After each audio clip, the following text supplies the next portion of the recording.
मंडळी रामकृष्ण हरी, आज आषाढी एकादशीच्या निमित्तानं कोल्हापुरातील करवीर तालुक्यात असणाऱ्या प्रति पंढरपूर मानल्या जाणाऱ्या नंदवाळ इथं कोल्हापूर दिंडीला प्रारंभ झालेला आहे आणि या मंदिरामध्ये आता मंदिराकडं दिंडी जी जाते आहे ती दिंडी आता मार्गस्थ होताना दिसते आहे आणि या संपूर्ण दिंडीमध्ये एक उत्साहपूर्ण आणि भक्तिमय वातावरण आपल्याला पाहायला मिळतं आहे। महिला असतील, ज्येष्ठ असतील, आबालवृद्ध असतील यांच्यामधील उत्साह जो आहे तो अखंडपणे वाहताना आपल्याला या ठिकाणी दिसून येतोय। टाळ मृदुंगाचा गजर आणि ज्ञानेश्वर माऊलींचा अखंड गजर सुरू करत या वारकरी जे आहेत आणि भक्त जे आहेत ते आता नंदवाळकडे रवाना होत आहेत। तच शिवाजी पेठेतील छत्रपती शिवाजी महाराज पेठेतील खंडोबा तालीम परिसरामध्ये माऊलींच्या आश्वाचं उभं रिंगण पार पडलेलं आहे आणि आता तिथून पुईकडे इथं भव्य असं गोल रिंगण सोहळा संपन्न होणार आहे। डोळ्याचे पारणे फेडणारा हा सोहळा अनुभवण्यासाठी कोल्हापूरकरांबरोबरच इतर जिल्ह्यातील विठ्ठल भक्तांनी देखील मोठी गर्दी केल्याचं चित्र आपल्याला पाहायला मिळतंय।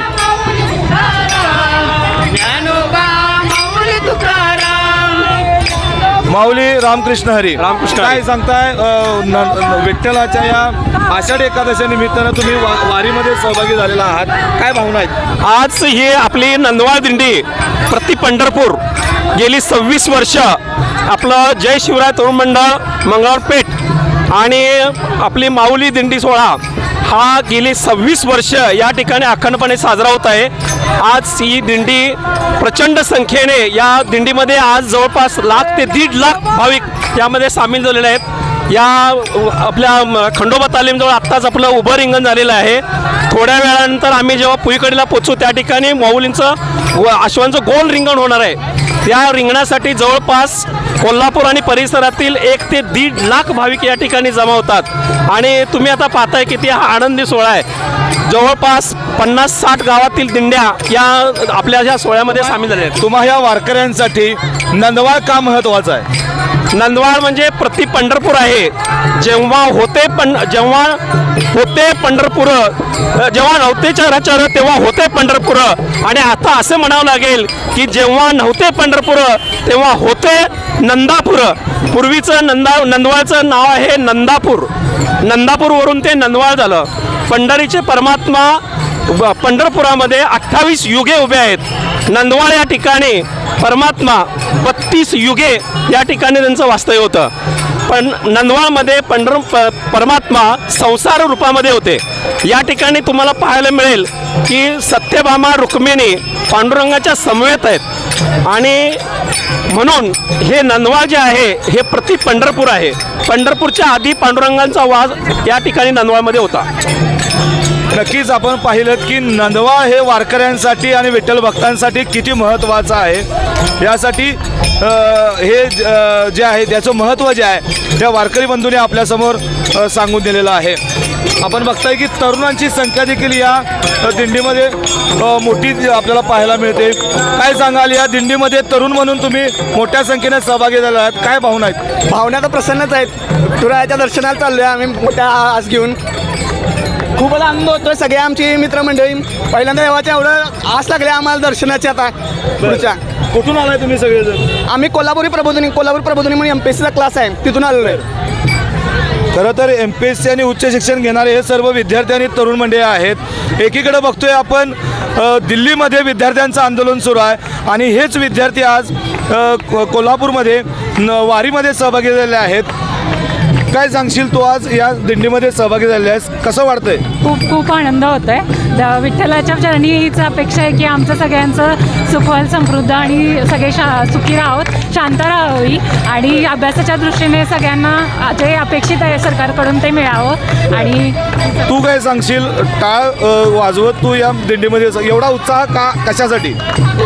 आम्हाला उत्साह कायमच असतोय कारण आम्ही MPSCचे विद्यार्थी आहे। निगेटिव्ह असू दे पॉझिटिव्ह असू दे सगळ्या परिस्थितीला आम्ही समानतेनं बघतोय.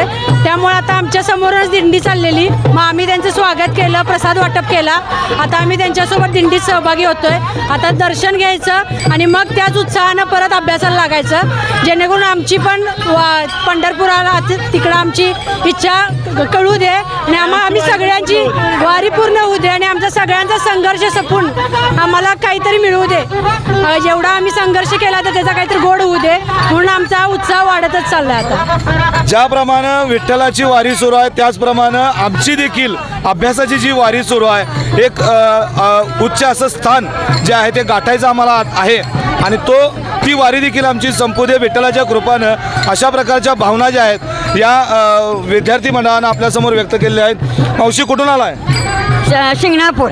बरं, किती वर्ष दिंडी देत आहे? माझी पहिली 10 वर्ष झालेली आहे. बरं. पण मला ह्यात दिंडीचा आवाज आला की मला असं चैरभर होतं या. त्याच्यामुळे मी त्यातून एवढ्या संसारातनं एवढ्या मुलातनं मी टाकून ह्या दिंडीतनं मी पळत येते. माझा टाळचा कानावर माझा आवाज येतो, त्याच्यामुळे मला घरात थांबू वाटत नाही, होत नाही. तरी पण मी जी दिंडी करणार मला उत्सव त्याचा फार आहे आणि त्यातून मी वर आलेला आहे पांडुरंगाच्या कृपेनं. पांडुरंगाच्या कृपेनं तुमची तब्येत चांगली आहे, मात्र या दिंडीत चालत असताना तुम्हाला त्रास होणं किंवा काय होतंय का? त्रास वगैरे काय नाही, उलट उत्सव आम्हाला येतोय. मला आनंद वाटतोय, फार इतका वाटतोय मला मागचा पुढचा विचार कळत नाही. असं आहे, माझे लहान मुलातनं संसारातनं मला काय समजत नाही. मी ह्या भानात असतोय, ह्या मी भानात असतोय. एकंदरीत पाहिलं तर कोल्हापुरातील प्रति पंढरपूर असलेल्या नंदवाळ इथं जी आता दिंडी रवाना झालेली आहे, या दिंडीचं आपण हे दृश्य पाहिलेले आहेत. माऊलींची पालखी जो रथ आहे, चांदीचा रथ, या ठिकाणाहून आता नंदवाळकडे जातोय आणि या नंदवाळकडे जात असताना एक उत्साह जो आहे तो फक्त वृद्ध लोकांच्यात नाही, वारकऱ्यांच्यात नाही, तर बालचमूंपासनं हा विठ्ठलाचा उत्साह जो आहे, विठ्ठल भक्तीचा उत्साह जो आहे, तो उत्साह आपल्याला ओसंडून वाहतानाचं चित्र आपल्याला कोल्हापूरमध्ये पाहायला मिळतं आहे. ज्याप्रमाणे पंढरपूरमध्ये विठ्ठलाचं मंदिर आहे, त्याचप्रमाणे कोल्हापूरमध्ये प्रति पंढरपूर जे आहे म्हणजे नंदवाळ, या ठिकाणी देखील विठ्ठलाचं मंदिर आहे, प्राचीन मंदिर आहे आणि या प्राचीन मंदिराला देखील पंढरपुरातील मंदिरा इतकंच महत्त्व असल्याचं आपल्याला वारकरी बंधूंनी आपल्याला सांगितलेलं आहे. आणि या सोहळ्यामध्ये अनेक कोल्हापूर शहराबरोबरच जिल्ह्याबरोबरच परजिल्ह्यातील भाविक मोठ्या संख्येने सहभागी झालेले आहेत. थोड्याच वेळात आता गोल रिंगण सोहळा संपन्न होणार आहे आणि हा सोहळा आपण थोड्याच वेळात अनुभवणार आहोत. लाईव्ह मराठीसाठी सद्दाम अली, कोल्हापूर.